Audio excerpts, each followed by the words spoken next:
우리가 인생에서 뜻하지 않은 고난을 긴 시간 동안 경험하면요, 나도 모르게 이런 세 가지 질문을 던지게 되는 것 같습니다.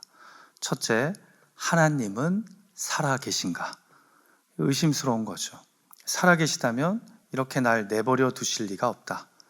자, 그런데 만약에 살아계시다, 그러면 둘째, 하나님은 나를 사랑하시는가? 묻게 됩니다.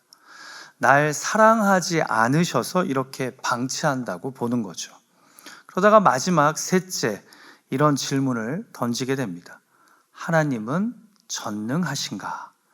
살아 계시고 날 사랑하심에도 이렇게 내버려 두신다면 그건 하나님이 무능력하시다는 거죠.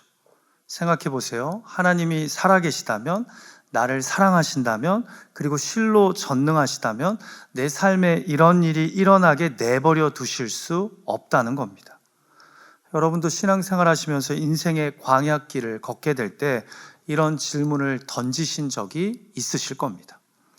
그런데 우리가 성경을 보니까요, 하나님이 살아 계셔도, 심지어 날 사랑하셔도, 그리고 전지전능하셔도 슬픈 현실 속에 있는 우리 삶에 전혀 개입하지 않으시고 마치 우리를 구경하시듯 내버려 두시는 때가 있습니다. 우리는 주님이 당신의 백성에게 절대로 그러실 수 없다고 생각하는데도 불구하고 말입니다. 그래서 우리가 지난 8주 동안 하나님 나 여기 있어요 라는 시리즈로 신구약의 말씀을 묵상하지 않았습니까? 인생의 광야를 지나며 하나님과 영원의 숨바꼭질을 했던 성경 인물들의 이야기를 통해 하나님이 계신다면, 날 사랑하시고 전능하시다면 이렇게 우리를 내버려 두실 수 없다고 생각하는 우리들에게 나는 여전히 너희와 함께 있다고 말씀하시는 주님의 음성을 붙잡고 우리가 함께 기도하지 않았습니까? 하나님 나 여기 있어요. 오늘은 이 시리즈를 마무리하면서요, 정말 우리를 하나님이 버리셨다고, 우리와 함께하지 않으신다고 확신하는 두 제자의 이야기를 통해 부재와 침묵 가운데서도 사실 우리와 함께 걷고 계신 주님을 묵상했으면 합니다. 나를 버리셨다고, 나와 함께하지 않으신다고 생각했는데 사실 우리의 고통과 슬픔, 고난과 역경 속에 함께하고 계시는 예수님을 묵상했으면 합니다. 자, 우리가 오늘 마지막으로 묵상할 성경 인물은요, 바로 엠마오로 가는 두 제자입니다. 누가복음에만 나오는 독특한 이야기이죠. 여러분, 왜 이 두 사람은 주님이 자신들과 함께하지 않으신다고 생각했습니까? 예수님이 십자가에 못 박혀 죽으셨기 때문입니다. 그러니까 이들에게 지금 예수님은요, 살아 계시지 않는, 무능력하셔서 심지어 저주의 십자가에 못 박혀 죽으신 그리스도입니다. 그래서 성경은 엠마오로 가는 이들의 얼굴이 슬픈 빛을 띠고 있었다고 기록합니다. 자신들의 기대와 달리 이스라엘을 속량하기보다 오히려 십자가에 처참하게 못 박혀 죽으셨기 때문입니다. 어떤 사람들은 예수가 죽었다가 부활하신 것을 봤다고 말하지만 절망과 슬픔에 깊이 휩싸인 이들은 자신들이 직접 본 것이 아니기에 믿을 수 없다는 마음으로 그냥 엠마오로 가고 있었던 겁니다. 자, 그런데 가는 도중에 어떤 일이 벌어져요? 내 삶에서 이제 완전히 사라지셨다고 느낀 예수님이, 나를 이대로 방치하고 계시다고 생각한 예수님이 사실은 이들과 함께하고 계셨던 겁니다. 부활하신 예수님이 슬픔과 절망 속에 있던 이들과 함께 걷고 계셨던 겁니다. 자, 왜 두 제자는 예수님이 이들과 함께하고 계심을 알지 못했습니까? 우리가 주님과 때때로 영혼의 숨바꼭질을 할 때 꼭 기억해야 하는 것은 무엇입니까? 오늘 본문 말씀을 통해 우리가 세 가지를 생각하고 함께 기도했으면 하는데요. 첫 번째로, 감정과 현실이 우리 눈을 가리면 주님의 임재가 보이지 않는다는 것을 우리가 깨달아야 합니다. 자, 누가복음 24장에서 오늘 본문은요, 예수님이 안식 후 첫날 새벽에 이미 부활하셨음을 알려주신 후에 등장하는 이야기입니다. 여자들이 준비한 향품을 갖고 예수님의 무덤에 가니까요, 무덤의 돌이 굴러서 옮겨져 있고 무덤 안에 예수님의 시체가 보이지 않는 겁니다. 이때 찬란한 옷을 입은 천사가 나타나서 말씀합니다. 어찌하여 살아있는 자를 죽은 자 가운데서 찾느냐? 여기 계시지 않고 살아나셨느니라. 그리고는 두 여인이 12 제자들에게 가서 자신들이 보고 들은 말을 전하고 제자들 사이에서 이게 말이 되냐는 의구심이 일어나는 가운데 본문 말씀이 시작된 겁니다. 자, 그러니까 여러분, 누가복음의 독자들은요, 압니다. 예수님이 부활하셨다는 것을. 그러나 현재 시제에 있는 제자들은 지금 반신반의하고 있는 겁니다. 그런 가운데 제자들 중 2명이 엠마오로 돌아가면서 예수님의 죽으심과 부활에 대한 소문을 이야기하고 있는데요, 성경은 이때 부활하신 예수님이 이들과 동행하고 있었음에도 이들이 전혀 모르고 있었다고 우리에게 알려줍니다. 같이 본문 15절과 16절 말씀을 함께 읽어볼까요? 시작. 그들이 서로 이야기하며 문의할 때에 예수께서 가까이 이르러 그들과 동행하시나 그들의 눈이 가리어져서 그인 줄 알아보지 못하거늘. 여러분, 도대체 여기 눈이 가리어졌다는 것은 무엇을 의미할까요? 저는 이 눈이 육적 눈을 의미한다고 생각하진 않아요. 왜냐하면 이들이 지금 길을 걸어가면서 서로 이야기를 나누고 있는 거잖아요. 그러니까 걸으면서 길을 볼 수 있는 눈은 있지만 지금 무슨 눈이 없는 거예요? 예수님을 예수님으로 알아볼 영적 눈이 가리워진 겁니다. 그럼 도대체 왜 이들의 영적 눈이 가리워져 있는 걸까요? 여러분, 삶 속에서 우리가 뜻하지 않은 고난, 상실, 실망을 경험하잖아요. 그럼 이로 인한 슬픔과 절망이요, 우리의 영적 시야를 흐리게 만듭니다. 그래서 부활하신 주님이 그들 곁에서 지금 함께 걷고 있음에도 이것을 보지 못하게 만듭니다. 하나님의 부재가 아닌 우리의 혼란이 함께 하시는 그분을 보지 못하게 만든다라는 거죠. 우리의 이 만만치 않은 현실과 고난으로 인해 요동치는 감정과 이 흔들리는 현실이 우리 눈을 가리면서 주님의 임재가 잘 보이지 않는 겁니다. 여러분, 날씨가 흐린 날을 한번 생각해 보세요. 구름이 가득 껴 있는 날, 우리 눈에 태양이 보입니까? 안 보입니까? 안 보입니다. 그런데 우리 눈에 태양이 안 보인다고 태양이 지금 그 자리에 없는 겁니까? 아닙니다. 태양은 그 자리에 그대로 있습니다.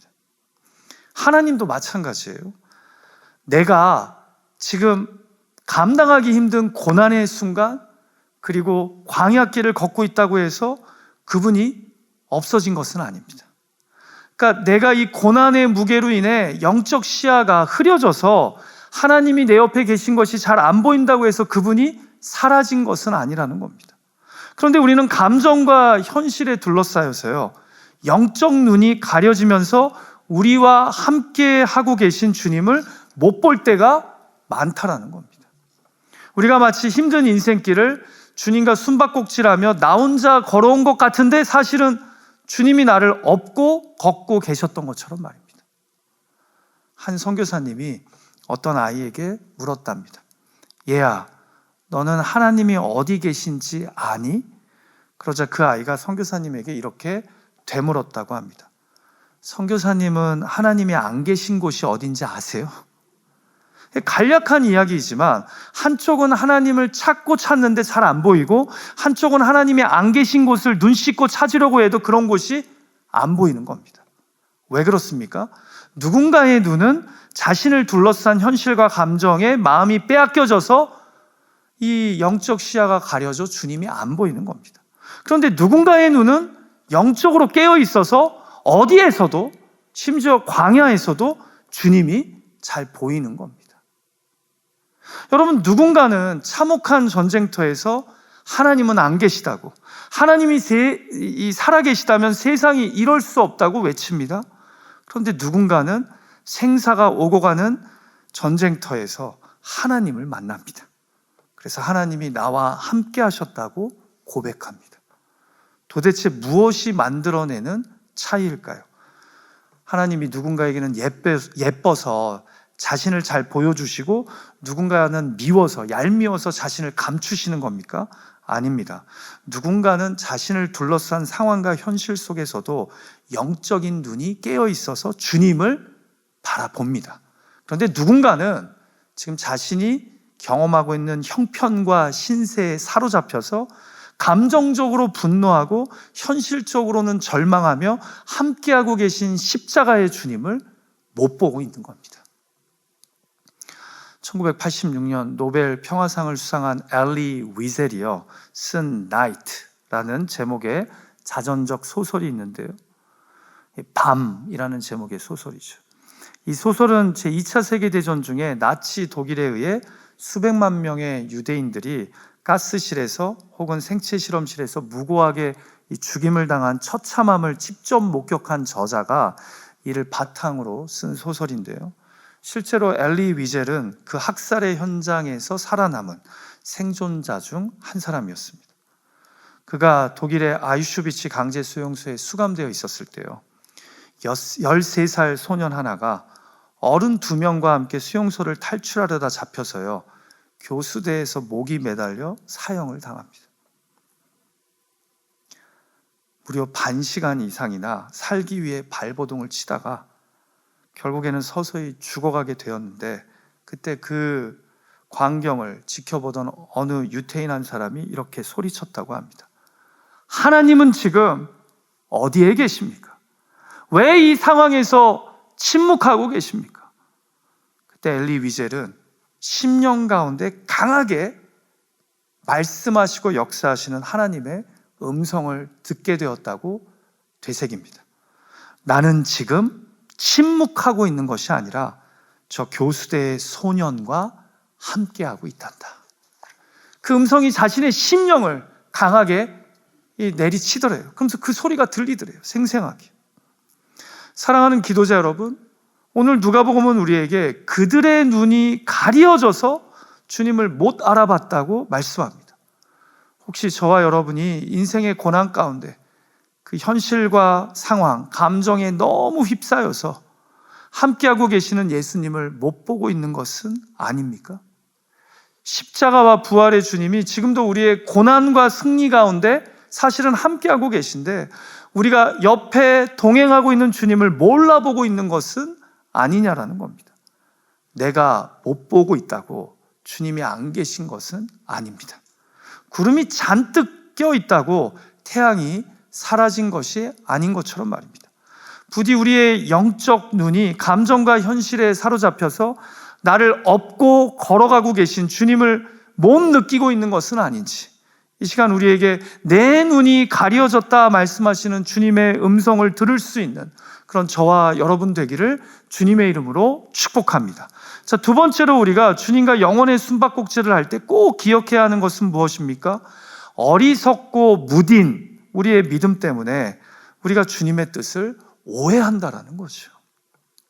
이 고난이 나에게 찾아오는, 이 시련이 내 삶에 찾아온 그 뜻과 계획을 우리가 오해하게 된다라는 거예요. 자, 예수님이 함께 동행하고 계심에도 두 제자는 계속 엠마오로 걸어가며 대화를 나눕니다. 그래서 결국 예수님이 이 대화에 끼어들어 물으십니다. 예수께서 이르시되 너희가 길 가면서 서로 주고받고 하는 이야기가 무엇이냐 하시니 두 사람이 슬픈 빛을 띠고 머물러 서더라. 그러니까 부활의 주님이 지금 함께하고 있음을 눈치채지 못하는 두 제자에게 결국 예수님이 말을 먼저 거신 거예요. 그러자 이들이 슬픈 빛을 띠며 가던 길을 멈추고 예수님과 대화합니다. 두 제자 중 한 명인 글로바가 요즘 예루살렘에서 일어난 일을 모르냐고 예수님에게 되묻습니다. 예수님이 무슨 일이냐고 모르시는 척 묻자 두 제자는 하나님이 보내신 선지자가 십자가에 못 박혀 죽었다고 이야기하면서 이렇게 말합니다. 같이 21절 말씀 읽을까요? 우리는 이 사람이 이스라엘을 속량할 자라고 바랐노라. 무슨 말이에요? 예수님이 메시아이기를 바랬다는 겁니다. 이걸 다르게 이야기하자면요, 메시아라면 십자가에 못 박혀 죽어서는 안 된다는 겁니다. 그 저주의 십자가에 못 박혀 죽으셨다면 그는 우리가 기다리던 메시아가 아니라는 거죠. 자, 무엇이 있는 거예요? 자신들이 생각하는 주님의 모습이, 방식이 있는 겁니다. 그런데 자신들의 뜻과 방식에 부합되지 않는 예수님은 이스라엘을 속량할 메시아가 아니라는 거죠. 그러면서 하는 말이, 우리와 함께한 자들 중에 몇몇 여인들은 그가 부활했다고 하는데 우리는 그 부활을 보지 못했다. 부활하신 예수님을 보지 못했다고 말합니다. 한마디로 메시아가 저주의 십자가에 달려 죽으실 리도 없지만 부활하셨을 리도 없다라는 겁니다. 여러분, 이것을 다르게 이야기하자면요, 저에게는 이렇게 들려요. 예수 믿는 사람의 삶에 고난은 있을 수 없고, 다른 사람은 몰라도 내 가족 중에서는 이런 일이 일어날 수 없고, 내 비즈니스에는 이런 일이 일어날 수 없다라고 생각하는 것과 똑같아요. 자, 그런데 이때 이 이야기를 조용히 듣고 계시던 예수님이 뭐라고 말씀하세요? 같이 25절과 26절 말씀 읽어볼까요? 시작. 이르시되 미련하고 선지자들이 말한 모든 것을 마음에 더디 믿는 자들이요, 그리스도가 이런 고난을 받고 자기의 영광에 들어가야 할 것이 아니냐 하시고. 자, 여러분, 먼저 두 제자들에게 미련하다고, 어리석다고, 너희는 구약의 말씀을 마음에 더디, 슬로우하게 믿는 자들이라고 말씀하십니다. 한마디로 너희의 어리석고 무딘 믿음 때문에 지금 그리스도에 대해 너희가 잘못 알고 있다는 겁니다. 하나님의 뜻과 계획을 너희가 오해하고 있다는 겁니다. 자, 그러시면서 그 잘못 알고 있는 것을 뭐라고 말씀하세요? 왜 그리스도는 이런 십자가의 고난을 받을 수 없다고 생각하고 왜 이 고난 뒤에 있을 하나님의 영광을 너희는 보지 못하냐라는 겁니다. 바로 이것이 어리석고 무딘 믿음이라는 거죠. 한마디로 두 제자는 그리스도의 십자가와 부활을 받아들이지 못한 겁니다. 그리스도의 삶에 십자가 고난은 있을 수 없고 십자가 뒤에 부활의 영광은 더더욱 있을 수 없다라는 거죠. 이게 그들이 갖고 있었던 생각이에요. 이렇게 하나님의 뜻과 계획을 이들이 오해한 겁니다. 그런데 여러분, 우리도 마찬가지라는 거죠. 왜 우리가 영혼의 숨바꼭질을 합니까? 주님의 뜻과 계획이 나의 생각과 다르기 때문입니다. 우리의 어리석고 무딘 믿음이 내 삶에는 이런 역경, 이런 고난은 있을 수 없다고, 있다면 그것은 주님이 나를 버린 거라고 생각합니다. 지금 두 제자가 예수님의 십자가를 받아들이지 못하는 것처럼요. 그러나 하나님의 뜻은 놀랍게도 그리스도가 십자가의 고난을 받은 후 부활하심으로 인류의 구원자가 되시고 자기의 영광에 들어가는 것입니다. 이 자기의 영광에 들어가려면 고난을 얻어야 합니다. 고난을 받아야 됩니다. 자, 우리도 지금 고난을 당하고 있지만 이 고난 뒤에는 구원과 부활의 영광이 있는 줄 믿습니다. 그런데 미련하고 둔한 믿음으로 이것을 깨닫지도 붙잡지도 못하는 겁니다. 결국 말씀에 대한 부족한 믿음이 현실을 곡해하게 하고 하나님의 일하심을 실패로 오해하게 만드는 겁니다. 그래서 우리 영혼의 숨바꼭질이 길어지는 거예요. 하나님의 뜻과 계획을 나의 생각과 방식으로 오독하고 이해하기 때문입니다. 어떻게 나의 삶에 이런 일이 일어날 수 있어? 이건 있을 수 없는 일이야 라고 이야기하는데, 하나님은 나의 뜻과 계획 하에 너는 이런 고난을 겪을 수 있다. 근데 이 고난 뒤에 영광이 있을 것이다 라고 말씀하고 계시다라는 거죠. 여러분, 요한복음 9장에서 날 때부터 맹인된 자를 보고 제자들이 아주 나쁜 질문을 하죠. 이 사람이 맹인으로 난 것이 부모의 죄 때문입니까? 자신의 죄 때문입니까?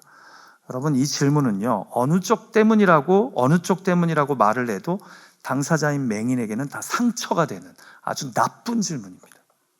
특별히 원인을 묻는 과거를 향한 질문이죠. 우리는 이렇게 하나님의 뜻과 계획을 오독합니다. 그런데 예수님은 이런 나쁜 질문에 어떻게 답하십니까?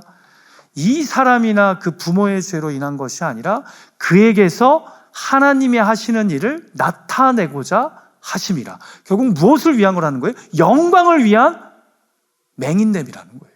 영광을 위한 인생의 고난이라는 거예요. 보세요.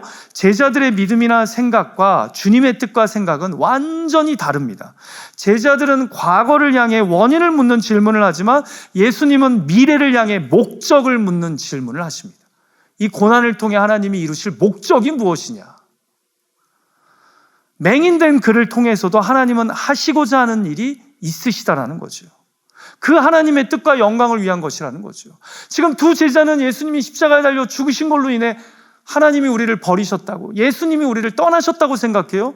근데 주님은 어리석다라고 얘기해요. 너희 믿음이 무디다고 얘기를 해요. 구약 말씀에 보면 이 일을 통해, 이 고난을 통해 결국은 하나님의 영광이 임하게 될 거라고, 하나님의 또 다른 뜻과 계획이 있다라고 말씀한다라는 거죠. 사랑하는 기도자 여러분, 왜 우리가 인생의 고난 속에 영혼의 숨바꼭질을 하면서 주님의 함께 하심을 망각하는 겁니까? 어리석고 둔한 믿음 때문에 우리가 주님의 뜻을 오해하기 때문입니다. 우리의 생각과 방식으로만 인생의 고난을 이해하기 때문입니다. 사실 하나님의 뜻과 계획은 다른 곳에 있는데도 불구하고 말입니다. 부디 하나님의 뜻과 계획을 섣불리 오해한 채 원망과 절망의 길을 걷기보다 고난을 받고 버티고 감당하며 자기의 영광에 들어가게 하신다는 이 주님의 약속을 붙잡고 광야 인생길을 주님과 함께 걷는 저와 여러분이 되기를 주님의 이름으로 축복합니다. 주님이 우리와 함께 하시지 않는 것이 아니라 우리가 주님의 뜻과 계획을 오해하거나 다 이해하지 못하기 때문입니다. 또 믿음의 길을 걸면서 그것을 다 이해하게 될 수도 있지만 이해하지 못하면서도 믿음의 길을 묵묵히 걸어가야 될 때가 있어요. 근데 그럴 때 우리는 기도하는 거예요. 하나님, 이 일을 통해서도 하나님의 뜻이 이루어지게 해주십시오. 하나님의 일이 이루어지게 하여 주시옵소서. 이것이 우리가 고난 가운데서도 영혼의 숨바꼭질을 하지 않고 주님의 함께 하심을 경험하며 믿음의 길을 걸어가는 비결이라는 거죠. 자, 마지막 세 번째로 우리가 주님과 영혼의 숨바꼭질을 할 때 꼭 기억해야 하는 것은 무엇입니까? 결국 말씀이 무너진 해석을 바로잡고 식어버린 마음에 불을 지핀다는 겁니다. 아멘이십니까? 여러분, 주님이 우리와 함께 하시지 않는다고, 십자가에 못 박혀 죽으신 예수가 우리를 버리셨다고 생각하는 두 제자가 결국 어떻게 다시 부활하신 주님의 임재와 동행을 깨닫게 됩니까? 먼저 예수님이 이들에게 성경 말씀을 통해 이들을 깨우치게 하십니다. 같이 본문 27절 말씀을 읽어볼까요? 시작. 이에 모세와 모든 선지자의 글로 시작하여 모든 성경에 쓴 바 자기에 관한 것을 자세히 설명하시니라. 주님이 우리를 버리셨다고, 그리스도가 십자가에 못 박혀 무능력하게 죽으셔서 고난을 당하셨다고 생각하는 두 제자에게 예수님이 구약 말씀을 풀어서 설명해 주세요. 그리고는 30절을 보면 예수님과 함께 떡을 가지고 식사를 하면서 갑자기 영적으로 가려진 이들의 눈이 밝아집니다. 이게 떡 때문에 밝아진 건지 말씀을 깨달아서 밝아진 건 모르겠지만 음식을 먹을 때쯤 이들이 눈에 밝아집니다. 그리고는 이들이 깨달아요. 아, 십자가에 죽으신 예수님이 우리와 함께 하시는구나. 자, 그러면서 매우 중요한 이야기를 하는데요. 같이 본문 32절 말씀을 읽어볼까요? 시작. 그들이 서로 말하되 길에서 우리에게 말씀하시고 우리에게 성경을 풀어주실 때에 우리 속에서 마음이 뜨겁지 아니하더냐 하고. 아멘. 결국 여러분, 주님이 우리를 버리셨다고, 주님이 전능하지 않으셔서 무능력하게 십자가에 못 박혀 죽었다고 생각하는 이들에게 성경 말씀이 깨달아지니까요, 다시 마음이 뜨거워집니다. 이들 안에서 소망이 보이는 겁니다. 결국 약속의 말씀이요, 이들의 무너진 해석을 바로잡아주고 식어버린 이들의 마음에 불을 지폈다라고 오늘 성경은 우리에게 알려준다는 거죠. 그러자 주님이 사실은 나의 삶에 함께하고 계심을, 나를 버리지 않으셨음을 이들이 깨닫게 된 겁니다. 사랑하는 기도자 여러분, 잊지 마십시오. 하나님은 말씀을 통해 우리 안에 새로운 시각과 회복을, 소망을 주시는 분인 줄 믿습니다. 이 약속의 말씀이 결국은 영혼의 숨바꼭질을 하는 우리에게 다시 숨 쉴 수 있는 숨통을 열어주고 우리로 하여금 나의 고난받는 인생을 바르게 해석하게 해주시고, 그래서 우리로 하여금 이 고난을 감당하게 만드신다는 거죠. 말씀이 들어오니까 고난과 주님의 부재에 대한 이들의 생각이 바뀌고 마음이 다시 뜨거워지기 시작했다는 거예요. 사랑하는 기도자 여러분, 하나님의 말씀을 듣다가 여러분의 가슴이 뜨거워졌던 적이 언제입니까? 막 가슴이 뜨거워져서 어찌할 바 몰라 이 말씀 때문에 무릎 꿇어 기도할 수밖에 없고, 이 말씀 때문에 내가 예배가 빨리 끝나고 내 가정과 일터로 돌아가서 다시 이 말씀 붙잡고 살아야겠다라는 그 감동의 뜨거움이 경험되었던 것이 언제입니까? 지금 엠마로 가는 두 제자에게 그 마음의 뜨거움이 말씀을 깨닫는 가운데 주어지게 되었다는 것이죠. 여러분, 그래서 우리가 예배의 자리를 지키는 것이 너무나 중요합니다. 예배의 자리에서 말씀이 살아 역사하시고 내 마음의 감동으로 역사하면 주님이 버리신 것 같은 내 인생에, 주님이 전혀 안 보이는 내 인생에 다시 주님이 보이고 소망이 일어납니다. 뭐에 의해서요? 약속의 말씀에 의해서요. 이해되지 않던 내 삶이 이해되고 또 다 이해되지 않아도 식어가던 마음이 다시 뜨거워지며 두 제자처럼 엠마오가 아닌 예루살렘으로 돌아가게 됩니다. 이들이 엠마오로 가고 있다가 주님을 만나고 말씀이 은혜로 깨달아지면서 다시 어디로 돌아가요? 예루살렘으로 돌아갔다라는 거죠. 절망이 아닌 사명의 자리로, 믿음의 자리로 이들이 다시 나아가게 되었다라는 겁니다. 결국 이들의 터닝 포인트는 뭐예요? 말씀이 깨달아지면서 내 마음이 뜨거워졌을 때, 그때 나를 버리시고 내 인생에 함께 하시지 않는 것 같은 주님이 다시 보이게 되고 나와 동행하고 계심을 깨닫게 되었다라는 거죠. 사랑하는 기도자 여러분, 아무리 영혼의 숨바꼭질이 길어지고 주님이 나와 함께 하신다는 믿음이 흔들려도 제발 예배의 자리를 포기하지는 마십시오. 여러분, 창세기 28장에 보면요, 야곱이 형 에서를 속이고 장자의 권을 빼앗은 다음에 결국은 도망치죠. 근데 도망치면서 그가 삼촌 라반의 집으로 가기 전에 광야에서, 베델에서 그가 하나님을 만납니다. 근데 그가 하나님을 만난 다음에 베델에서 이런 말을 해요. 여호와께서 과연 여기 계시거늘 내가 알지 못하였도다. 그도 가족을 떠나 광야길에 방황하면서 도망치면서 하나님은 나와 함께 하시지 않는다고 생각했어요. 근데 베델에서 그가 하나님을 만나고 하는 말이, 하나님은 과연 여기에 나와 함께 하셨는데 내가 그것을 알지 못했다라고 이야기합니다. 제가 좋아하는 북미의 저명한 작가이자 설교자인 프레드릭 비크너의 책 중에 어둠 속의 비밀이라는 책이 있어요.